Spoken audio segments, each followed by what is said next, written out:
Hi everyone, my name is David. I am part of the 2311 front end cohort. Thank you for letting me share my application with you today. This application is called StackPedia, and the story behind it really comes from my entire experience here at Turing, learning to be a developer who can learn new technologies and adapt to new learning experiences. I think it's been really eye-opening for me seeing how a front end can work with a back end and how they interact and the different technologies involved. And so StackPedia is kind of a resource and a Wikipedia for expert or novice developers to see different technologies and how they interact, or maybe just find a new tech stack to work on for their project. We're greeted by a landing page here where we can explore new technologies.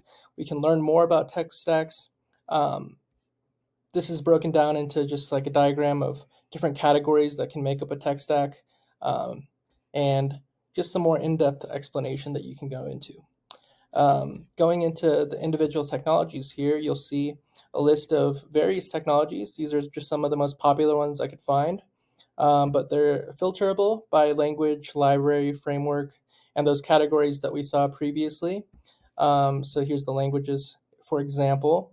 Um, if I go to an individual technology, I can see a detailed view about it, just some summary details about creation and creator, use cases and compatibility. And then I think one of the great places to start if you're learning a new technology is to visit the documentation. So you can do that right there. Going to the tech stacks, it's a very similar vibe. We can filter these by front end, full stack, back end. And if we click on one, you'll see a more detailed view that's similar to the technology, whereas this one has kind of potential downsides and benefits, where it's used at in terms of big companies out there, maybe. And um, you can learn more about it through some educational article links here as well. Going into the sign-in functionality, you can sign in using an account that you've created. So you would have to sign up if you didn't already. I've already made an account for front end at Turing here. And if we just dive into that, you'll see that that opens up some more functionality in terms of viewing favorites. And so I've already made some favorites here for the front end account here.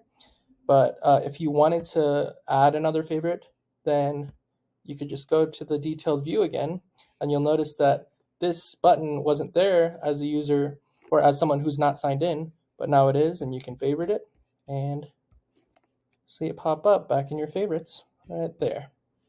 And so going over some architecture of the project. The front end was deployed through Vercel, and my server and API, along with my database, are hosted on Adaptable.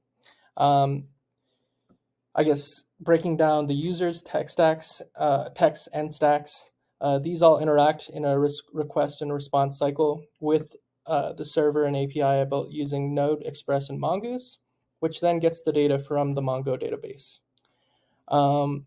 Overall, I'd say most of my organization and planning has been conducted through this project board on GitHub, mostly user stories in terms of really fleshing out what my expectations or requirements are. Reflections on the project overall, I would say, consist of maybe some implementations of extensions or improvements to the user experience. And that could be adding a post request where users can add text or stacks.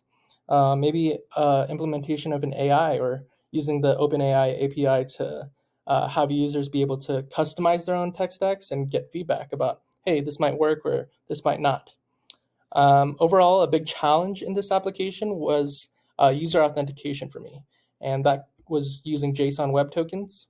I think I overcame that challenge and came to a solution through extensive research, reaching out to others for insights, and using kind of creative solutions like local storage or hashing passwords. I think in terms of my overall choice of the tech stack, I used the MERN stack in this. I'm really happy with how the data is structured very similarly to JSON in a Mongo database compared to a SQL database, for example. That's all the time I have. Thank you.